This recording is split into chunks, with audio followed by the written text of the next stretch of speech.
Trump fala, um segundo, eu quero encerrar aqui.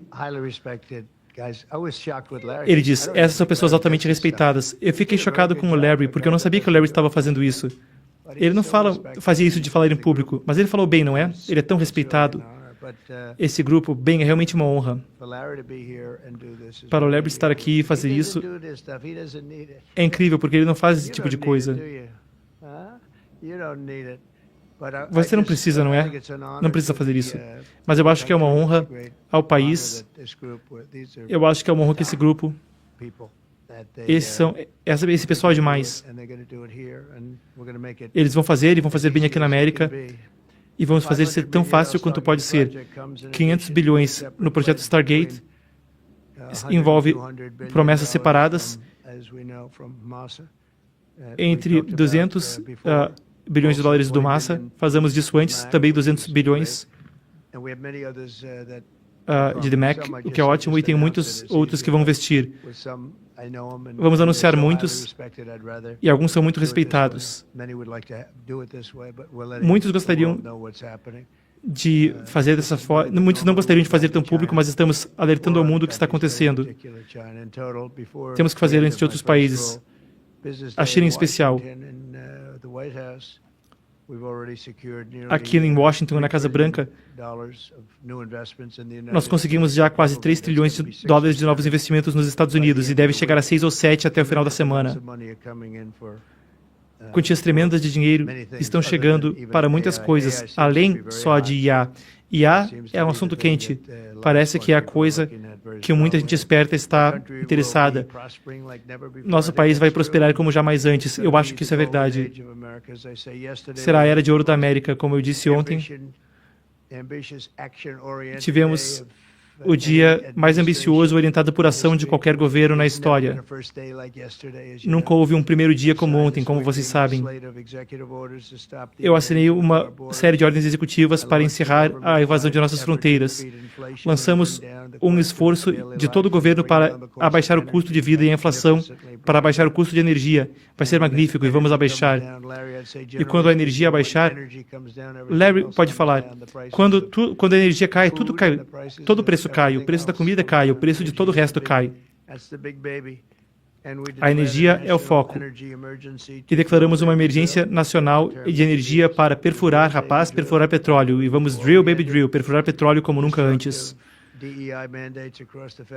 E destruímos as orientações de diversidade, equidade e inclusão por todo o governo. Vamos voltar a um sistema baseado em mérito e a um sistema de senso comum. Sabem, a Suprema Corte nos deu uma decisão quanto à meritocracia. As coisas nesse país têm que ser baseadas em mérito agora, ao invés de regras e regulações que colocavam nosso país em uma grande desvantagem. Nós encerramos a censura governamental e restauramos o livre discurso, a liberdade de expressão ontem. Nós renomeamos o Golfo do México de Golfo da América. É tão lindo, Golfo da América. E devolvemos o nome de um grande presidente, Monty McKinley, para Monty McKinley. Tinham mudado esse nome. Ele foi um ótimo presidente, na verdade. Era um homem, um empresário de muito sucesso. Ele foi governador de Ohio e fez um ótimo trabalho como governador. Disputou a presidência e venceu. Ele foi assassinado no meio do segundo mandato, infelizmente. Mas ele era o rei das tarifas. Eu não acho que vai ser como eu, assim. Acho que vou ter mais tarifas que qualquer um. Quantidades imensas de dinheiro. De 1917 a 1913. Acreditamos que era o período onde éramos mais ricos com as tarifas. O nosso governo vai se mover com coragem e velocidade sem precedentes. Vamos terminar o serviço. E eu quero agradecer Fone, Sam, Larry e Massa por estarem aqui e vamos receber algumas perguntas. Tentamos ouvir as perguntas, mas fora do microfone são relativamente inaudíveis. Nós traduziremos a resposta de Trump.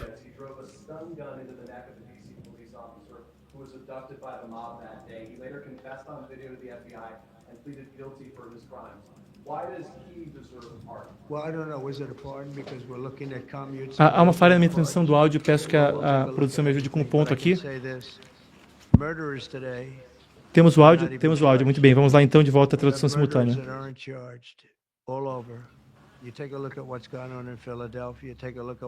Olha o que está acontecendo na Filadélfia.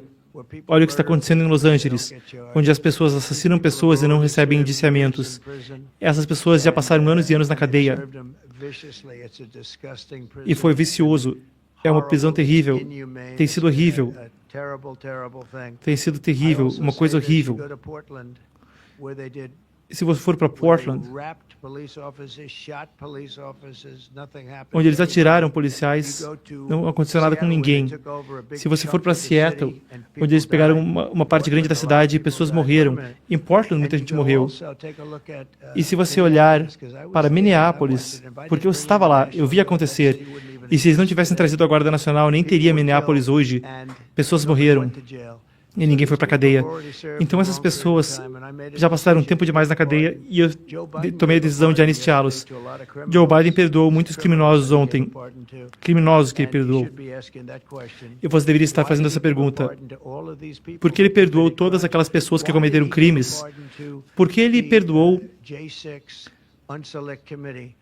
pessoas do Comitê do Congresso do 6 de janeiro, quando eles queimaram e destruíram todos os documentos que mostravam que eles fizeram o que era errado? Não fui eu, foram eles. Por que eles indultaram? Por que ele anistiou preventivamente a todos os parentes, o irmão, que deu milhões de dólares para tanta gente? Essa é a pergunta que deveriam estar perguntando. Então, aparentemente, falava sobre os presos do 6 de janeiro e a sua anistia de ontem.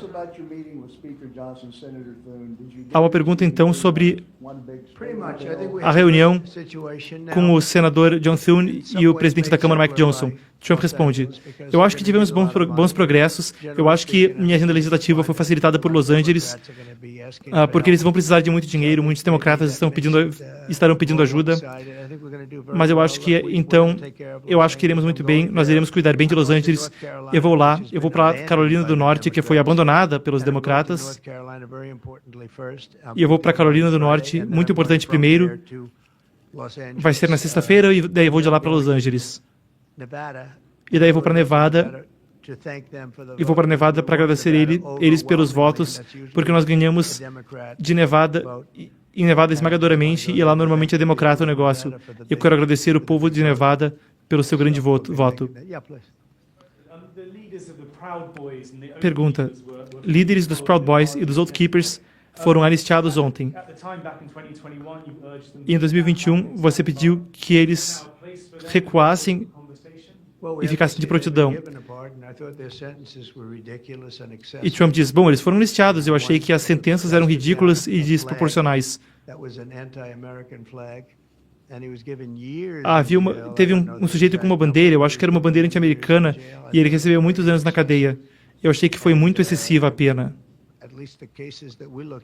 E pelo menos os casos que nós olhamos, essas pessoas na verdade amam nosso país. Então nós achamos que a anistia seria apropriada. A pergunta, então, da reunião dele com congressistas republicanos hoje. Ele diz: talvez seja necessário, eu não sei se vai ser necessário falar com ele sobre as nomeações. Ele disse: então, o Marco Rubio foi aprovado na nomeação, 99 votos a favor e nenhum contra.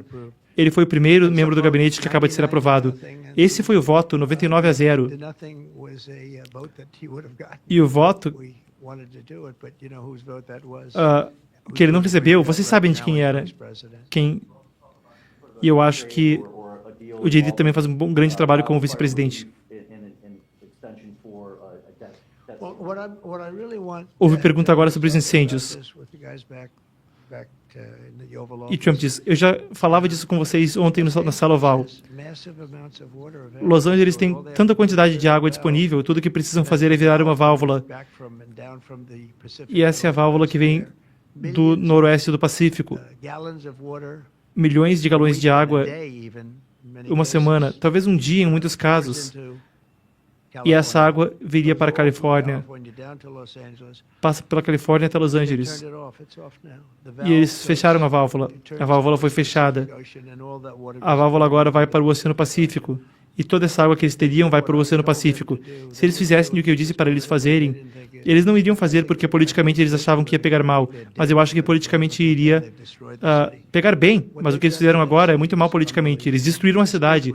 O que fizeram com a cidade é inacreditável. Tem uns esguichadores de água, que são uns esguichadorzinhos que nem esses no teto aqui, e nem tinha água neles.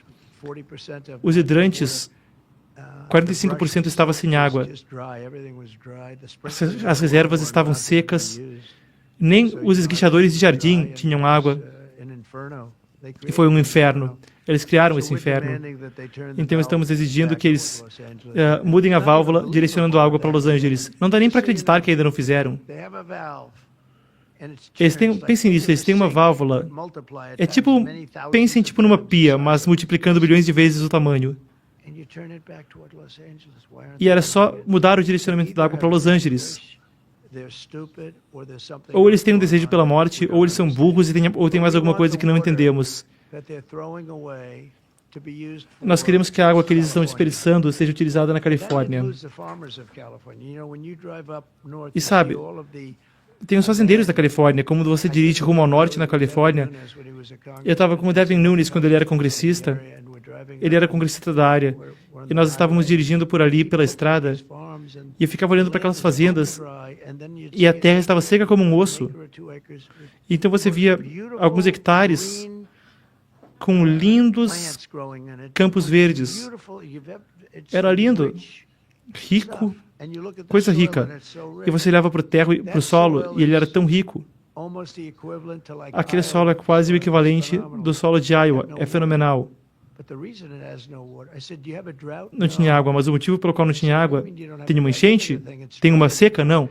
Eu dizia, como assim não tem uma seca?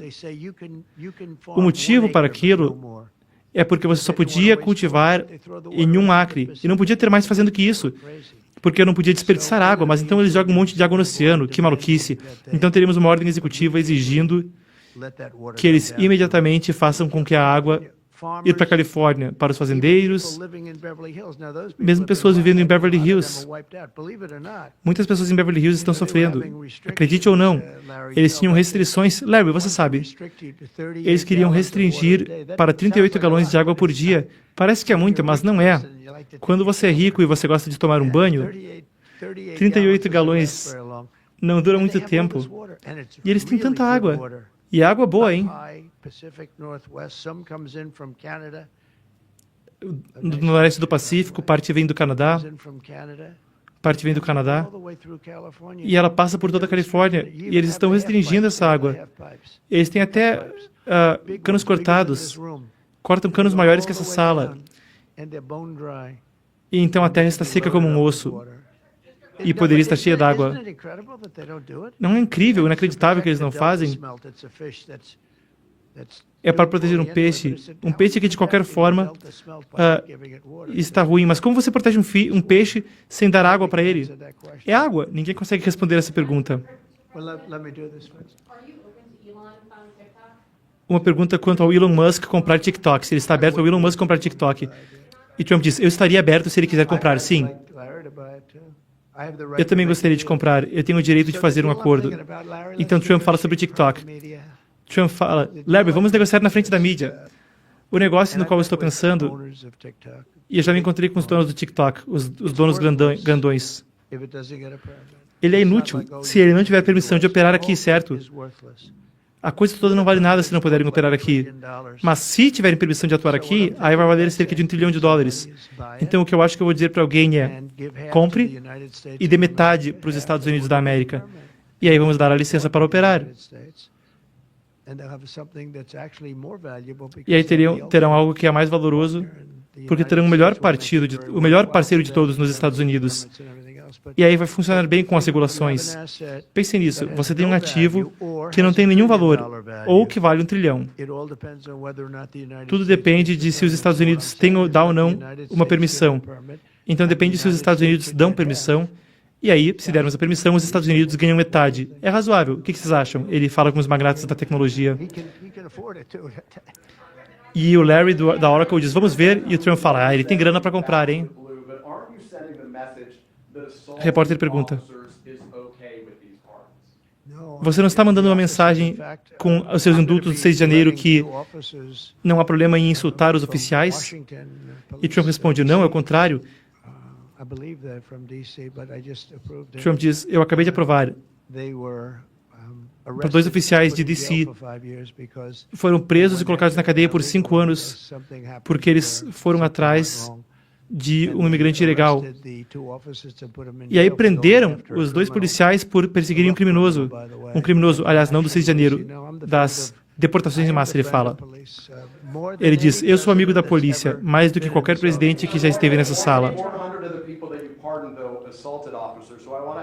Agora sim ele pergunta do 6 de janeiro, e ele pergunta do J.D. Vance. J.D. Vance teria dito, se você cometeu violência no 6 de janeiro, então você não deveria ser perdoado. Por que ele é vice-presidente então? Então Trump responde, é por um motivo. É por um motivo. Eles serviram anos na cadeia. E assassinos sequer vão para a cadeia nesse país. Tem 600 casos que estão sendo revistados. Tem alguns casos, 60 deles, que estamos revistando, porque parece que não podem não ser aceitáveis para um indulto completo. Estamos analisando os casos. Parem de interromper, me escutem por um segundo, Trump diz. Eles passaram anos na cadeia. E se você olhar para o público americano está cansado. Olha só para a eleição. Olha para os números na eleição. Nós ganhamos nessa eleição com uma avalanche de maioria, porque o povo está cansado. De gente que nem você. Pessoas horríveis que só mostram um lado. Você não fala das pessoas que foram mortas na Ucrânia. Você não fala de todas as pessoas que foram mortas aqui. Assassinos não pegam tempo de cadeia. Olha só alguns procuradores que perseguem inimigos políticos, mas não perseguem na justiça pessoas que atiram em gente na rua. Sabem tudo sobre os criminosos, mas sequer vão atrás deles. Deixam eles em paz. Eles têm as imagens, têm a gravação do tiroteio e sequer vão lá prender eles. E aí você vem falar disso para mim? Nós perdoamos pessoas que foram tratadas de forma inacreditavelmente horrível. Na história do nosso país, nunca houve nada como isso. Ele fala do 6 de janeiro. Ainda estão atrás dessas pessoas, mas não atrás dos assassinos que estão matando gente.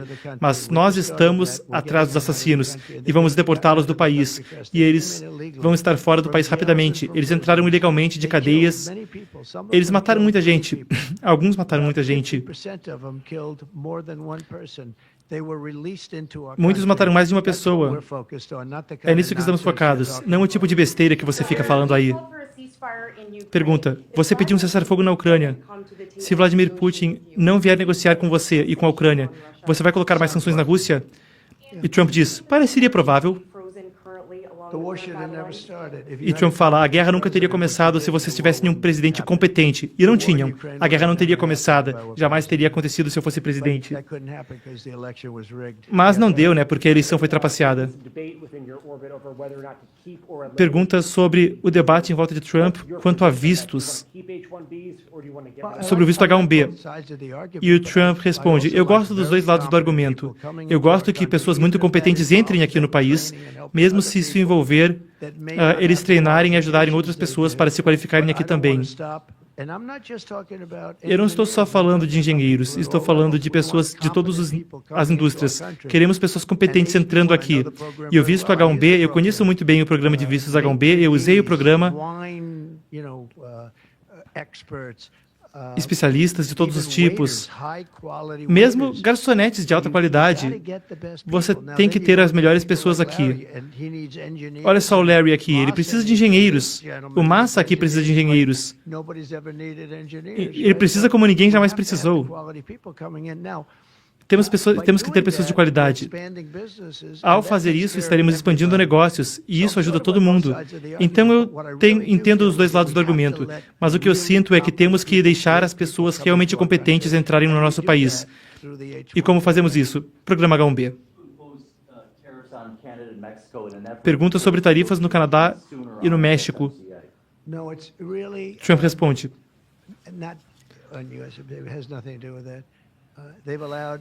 Eles permitiram, ambos esses países, o Canadá também, eles permitiram que milhões e milhões de pessoas entrassem no nosso país. Poderiam ter parado elas e não pararam. e mataram. Mataram 300 mil pessoas no ano passado, na minha opinião.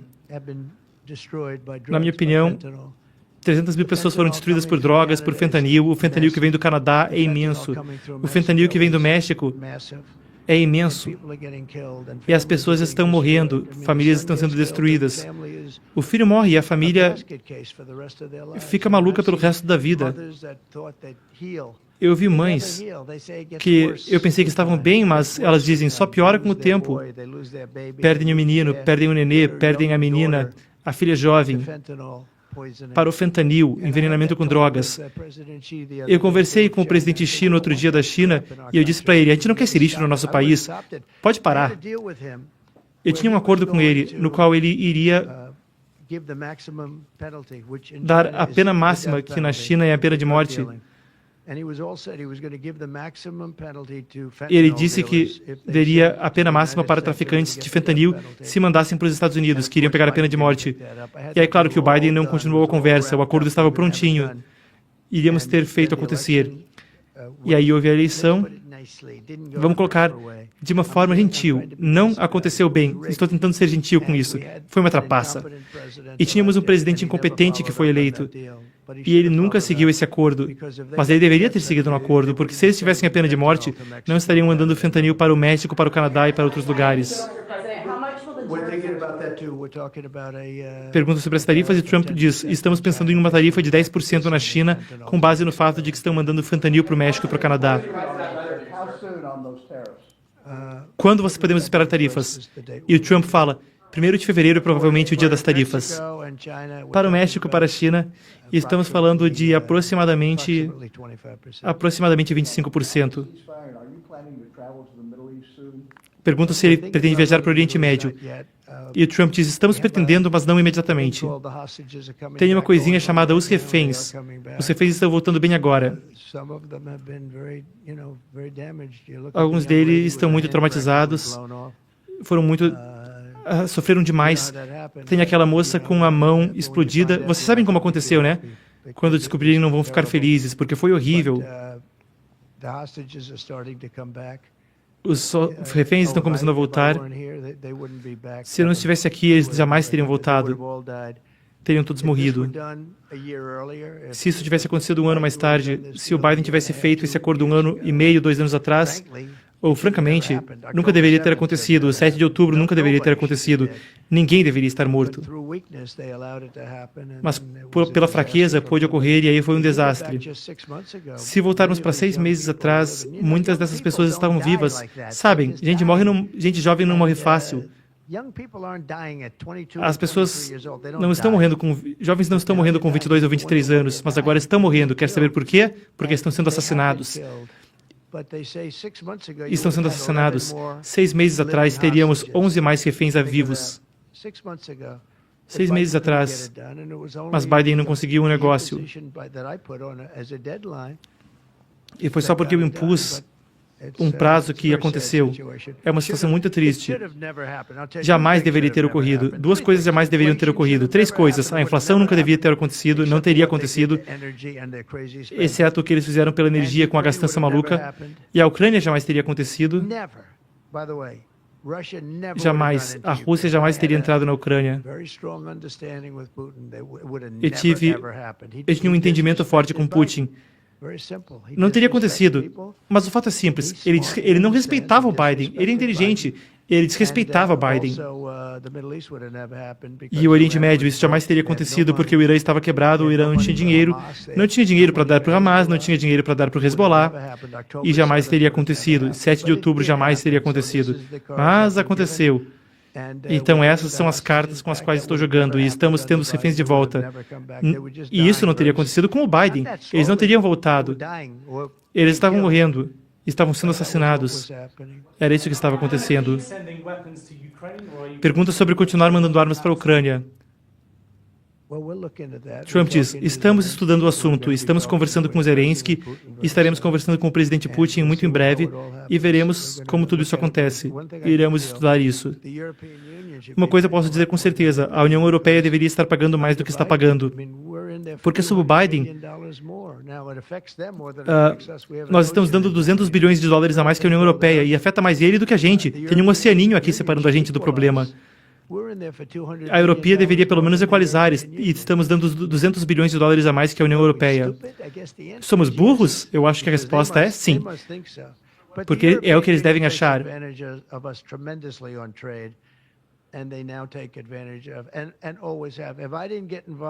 Se eu não tivesse me envolvido, há anos atrás, no meu primeiro mandato, uma das primeiras coisas que eu percebi era que não estavam pagando o suficiente. Muitos países não estavam pagando sequer os países da OTAN.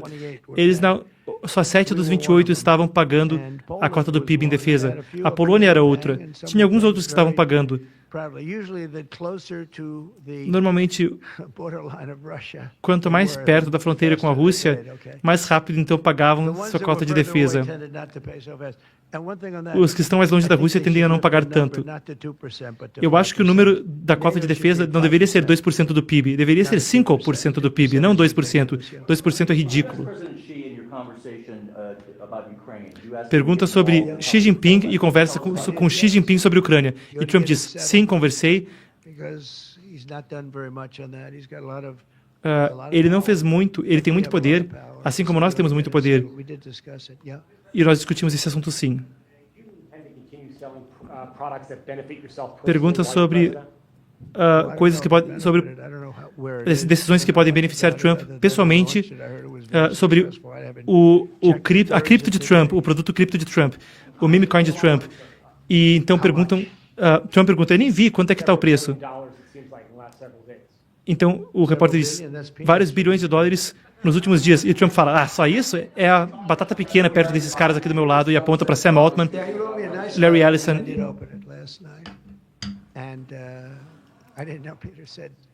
Trump fala, pois é, abriu na noite passada.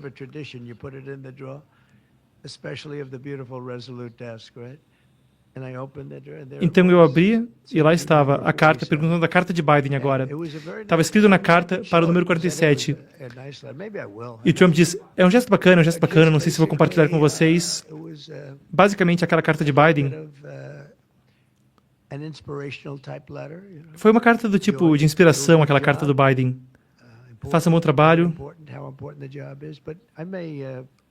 Do comportante do trabalho. Eu acho que era uma carta bacana.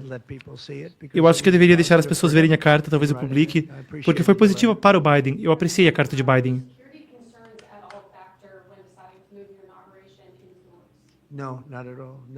Uma pergunta foi inaudível do repórter, mas Trump responde, não, de jeito nenhum. Eu acabei de ter uma viagem de helicóptero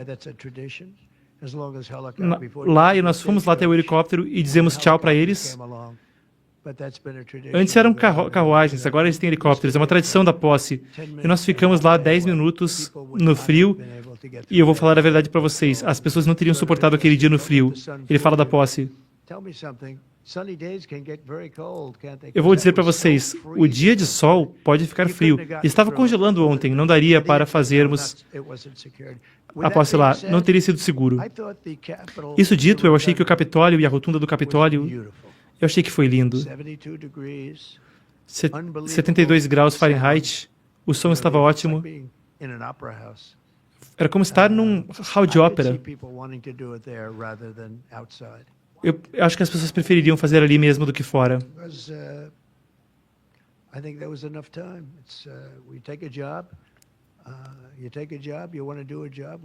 Trump responde a outra pergunta e ele diz, bom, nós pegamos o serviço. Eu achei que ele era uma pessoa muito burra, mas eu usei bem o assunto.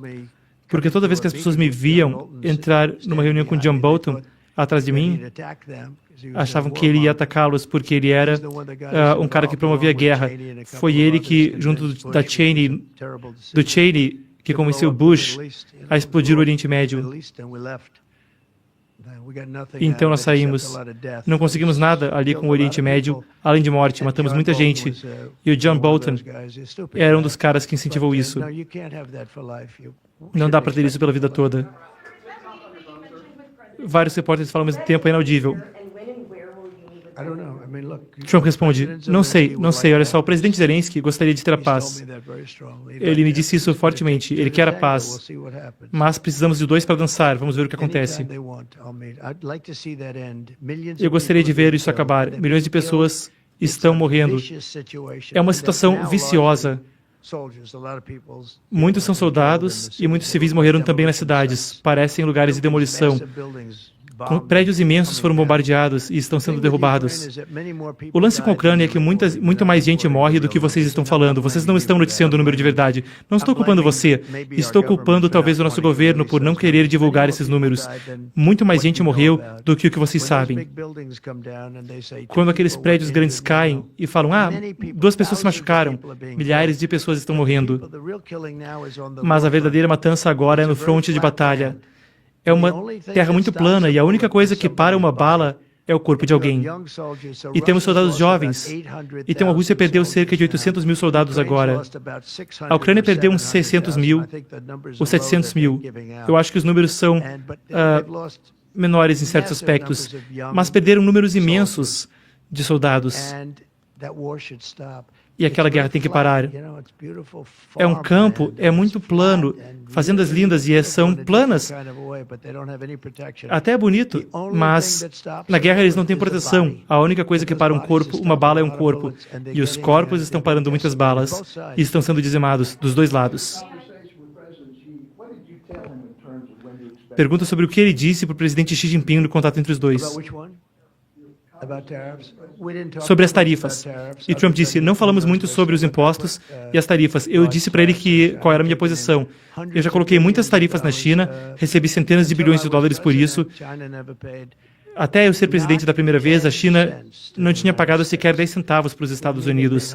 Comigo pagaram centenas, 600 bilhões de dólares, eu acho, ou mais que isso, em tarifas.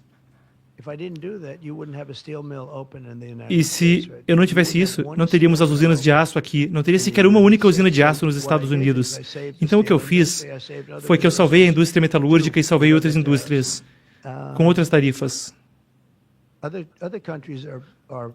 Outros países estão também sendo abusados, estão fazendo abusos. Não é só a China. A China é um abusador, mas a União Europeia é muito, muito ruim para a gente. Eles tratam a gente muito, muito mal. Eles não compram nossos carros. Eles não compram nossos carros. Não compram nossos produtos agrícolas, essencialmente. Não compram muita coisa. Temos um déficit de bilhões de dólares com a União Europeia. Nos tratam muito mal. Então vão ter que ter tarifas. É a única forma de ter justiça, Trump diz. Não pode ter justiça a não ser que faça isso. A União Europeia nos tratou muito mal. Essencialmente, todo mundo nos trata mal. Todo mundo nos trata mal. Ok, próximo. E Trump diz, por que permitimos? Por que permitimos? E não dá para ser assim. Queríamos ter essas 3 pessoas negociando para a gente. Ele aponta para os CEOs na sala. Por uma semana seríamos ricos novamente, mas nós seremos ricos novamente. Inscreva-se no canal, curta, comente, compartilhe e esteja conosco por WhatsApp pelo link no chat. Perguntas, então. Inaudível a pergunta. Se dirá terra federal e centros de... Trump fala, as terras federais têm que ser abertas para bancos de dados. Temos muita competição para isso. Então é uma honra ter essas 3 ótimas pessoas, 3 grandes CEOs aqui, grandes gênios, todos os 3. É uma honra que eles querem vir para o nosso país. E iremos tornar tão fácil quanto possível para eles, porque outros países também querem eles. Eu teria que sair agora. Obrigado a todos vocês. Muito obrigado. Então, Trump está saindo da sala, ele está ali acompanhado. Trump fala fora do microfone, tentamos ouvir. Trump fala, eu ganhei voto jovem, eu acho que ganhei pelo TikTok, então tem um lugar quentinho no meu coração pelo TikTok, ok? Obrigado, obrigado. E ele sai então, cumprimentando então Masa Uchi-chan, ele que é CEO do SoftBank japonês, acompanhado também por Sam Altman, CEO da OpenAI, e Larry Ellison, da Oracle. Então, eles 3 acabam de anunciar um investimento.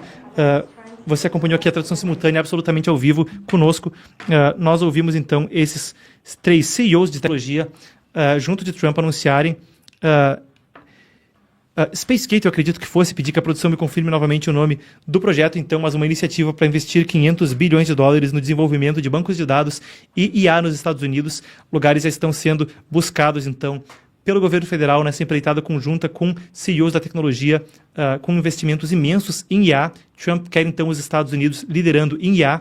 Ele disse ainda que tem outros CEOs investindo nos Estados Unidos e foi uma promessa dele de que aqueles que querem investir na magnitude dos bilhões, dezenas de bilhões, centenas de bilhões nos Estados Unidos terão um processo burocrático, uma tratativa especial diretamente com a alta cúpula do governo para acelerar ao máximo possível os processos, as regulações, o regulatório, o diplomático, a entrada de dinheiro e a geração de emprego, renda e também a geração, claro, dos produtos que resultam dessas empreitadas para os Estados Unidos e para o mundo em exportação. Esse foi o anúncio de IA que ouvimos. Trump falou também brevemente sobre a sua criptomoeda, seu meme coin, lançado um dia, então, antes dos procedimentos que a gente tem acompanhado aqui no canal. Perguntou quanto estava e disse, só cresceu alguns bilhões, peanuts, amendoinzinho, batata pequena, café pequeno, perto desses caras aqui, e apontou para os CEOs de Oracle, Larry Ellison, SoftBank, Masa Usishan, e também Sam Altman, da OpenAI. Foram alguns dos destaques. Ele disse que conversou com Xi Jinping, conversou sobre a guerra da Ucrânia, foi muito vago, disse também que conversou a respeito de tarifas e que o Xi sabia qual era a posição dele e que em 1º de fevereiro pode-se esperar tarifas sobre China, México e possivelmente Canadá, entre outros países. 1º de fevereiro, então, é o dia da tarifa anunciado por Trump. São alguns dos desdobramentos do seu primeiro dia. Ele disse ainda que com os processos expedited, os processos acelerados, deve ser possível. Temos então uma imagem resgatada de quando ele entrou na sala. Com os processos acelerados para regulação e para investimento, ele espera até 7 trilhões de dólares anunciados em investimento nos Estados Unidos e disse que além dos investimentos feitos públicos em coletivas de imprensa como essa, ele também tem muitos outros CEOs, muitos outros donos de empresas que estão trabalhando para investir nos Estados Unidos e que eles já têm 3 trilhões investidos vindo através desses processos com burocracia facilitada e lide diretamente com a alta cúpula do governo e que ele espera até 7 trilhões investidos até o final da semana. Para você que está acompanhando a transmissão conosco, meu muitíssimo obrigado, é sempre um prazer e uma honra. Fique de olho, estamos fazendo cobertura especial dos principais momentos de posse e do início da administração e também devemos muito em breve retornar ao nosso noticioso que temos aqui todo dia às 4 horas da tarde no Epoch Times Brasil, com esse que vos fala, trazendo notícias do Brasil e do mundo, fazendo o nosso melhor para provê-lo com jornalismo independente, informá-lo e inspirá-lo sem militância político-partidária nas informações e dando a você atualidades à luz da história, à luz do contexto, o Brasil à luz do mundo, pautados pelos valores de verdade, tradição e esperança. Meu muito obrigado então a todos e, encerrando a transmissão, fica um convite a todos que curtam, comentem, compartilhem, se inscrevam e estejam conosco aqui no Epoch Times para atualizações também por WhatsApp.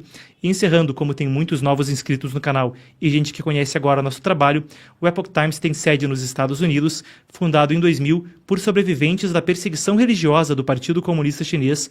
Eles eram praticantes de uma prática meditativa brutalmente perseguida na China, chamada Falun Gong, também conhecida como Falun Dafa. A perseguição a essa prática segue até hoje e respingou na perseguição religiosa a cristãos, muçulmanos uigures, budistas tibetanos e outros. Uma perseguição religiosa, uma onda de repressão de direitos humanos que segue há 25 anos.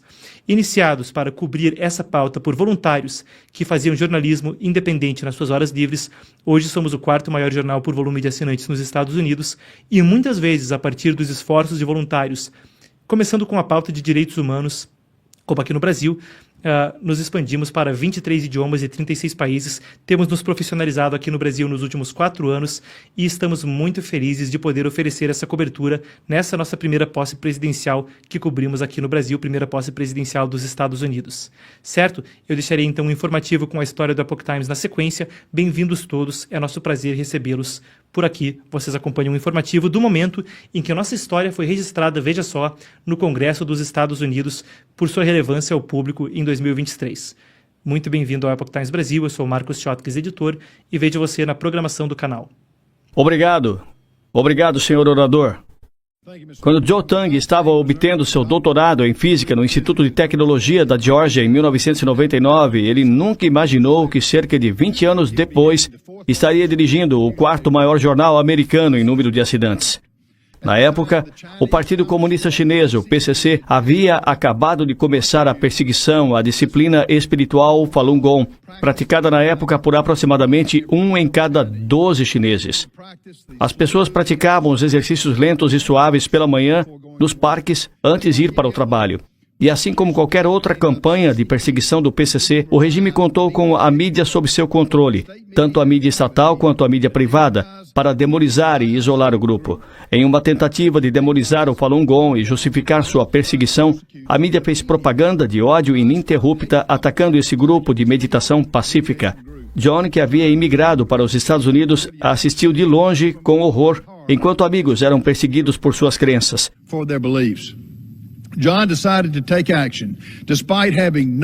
John decidiu agir. Apesar de não ter experiência ou investimento, ele começou Da Yuan, a edição chinesa do Epoch Times, no porão de sua casa, nos subúrbios de Atlanta, Geórgia. John foi motivado pelo desejo de fornecer informações sem censura, não apenas para as pessoas na China, mas também para as pessoas em todo o mundo. Logo, outros sino-americanos deixaram seus empregos bem remunerados para ajudar John nessa empreitada, aparentemente impossível. O primeiro grupo de repórteres do Epoch Times foi estabelecido na China no ano 2000, cobrindo eventos importantes com foco central nos abusos de direitos humanos do Partido Comunista Chinês. O PCC, no entanto, vê qualquer tipo de reportagem independente sobre seus abusos brutais aos direitos humanos como uma ameaça. Em poucos meses, a polícia chinesa invadiu as redações clandestinas, prendendo todos os repórteres e todos os editores. Eles prenderam especificamente Zheng Youhui e Xi Xiaoping, que receberam sentenças de 10 anos, onde foram frequentemente torturados. A operação do Epoch Times na China se tornou clandestina e, mesmo assim, a edição chinesa rapidamente se tornou um site referência para a cobertura de eventos atuais ocorrendo na China, com milhões de leitores. Seu jornal impresso agora é distribuído em todo o país e em 30 outros países ao redor do mundo. Todos os dias, muitos chineses quebram o firewall da internet do PCC para ler o site do Epoch Times. Tudo isso não tem sido fácil. Desde a fundação do jornal, o PCC tem travado uma campanha ininterrupta para destruí-lo totalmente. O partido ameaçou os anunciantes do jornal.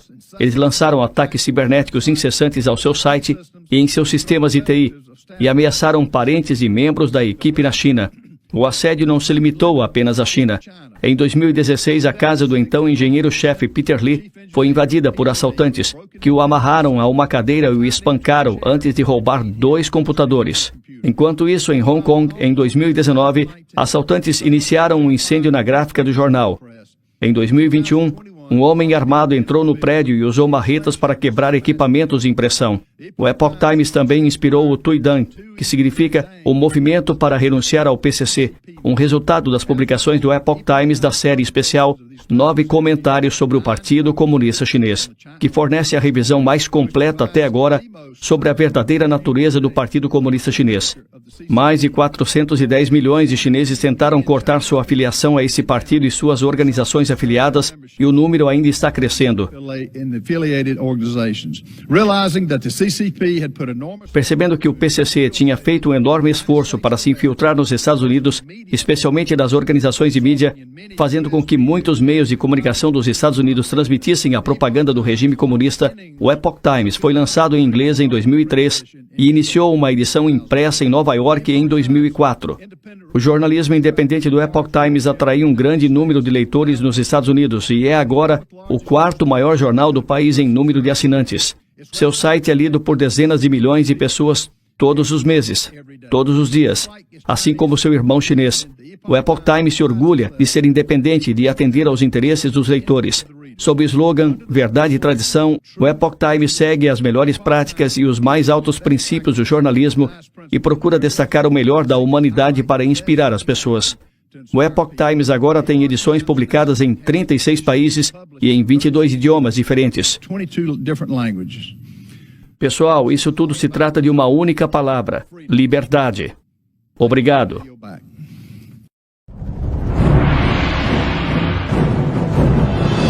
Um espetáculo que realmente importa para cada um de nós. Isso é o que você estava esperando.